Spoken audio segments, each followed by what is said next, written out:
आदिवासी मुलामुलींचे शासकीय वसतिगृह हडपसर, गोपाळपट्टी आणि आकाशवाणी पुण्यातील जेवढे शासकीय वसतिगृह आहेत, दिनांक 5 ऑगस्ट 2026 रोजी शासनाने जो काही शासन निर्णय काढलेला आहे, त्या शासन निर्णयाच्या अनुषंगाने आणि 11/11/2011चा शासन निर्णय यामध्ये अनेक त्रुटी आहेत, ज्या की स्नेहसंमेलनमध्ये देण्यात येणारा निधी असेल, इतर स्टेशनरीचा निधी असेल आणि अनेक बाबी आहेत, वयोमर्यादा असेल, या गोष्टींना घेऊन आदिवासी मुलामुलींचे वसतिगृह हे पुण्यात आंदोलनाला बसले आहेत.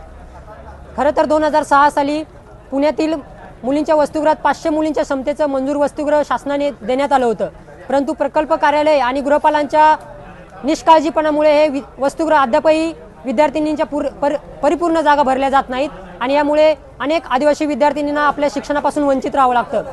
जर 2006 साली जर हे वसतिगृह उभारण्यात आलं असतं तर आज जवळपास आदिवासी भगिनींनी 500 दरवर्षी प्रवेश मिळाले असते आणि आदिवासी विद्यार्थ्यांचा विकास झाला असता. परंतु आज 20 वर्ष उलटूनही हे वसतिगृह अद्यापही मंजूर केले नाही.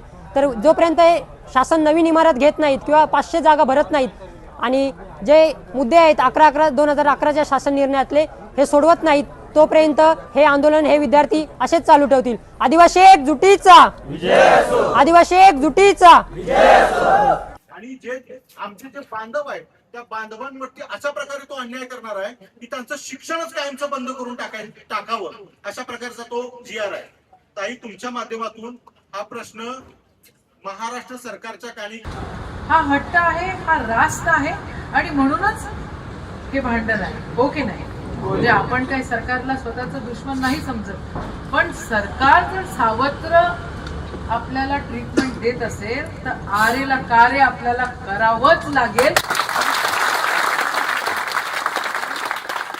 आणि ते कार्य करण्यासाठी आम्ही तुमच्या सोबत आहोत.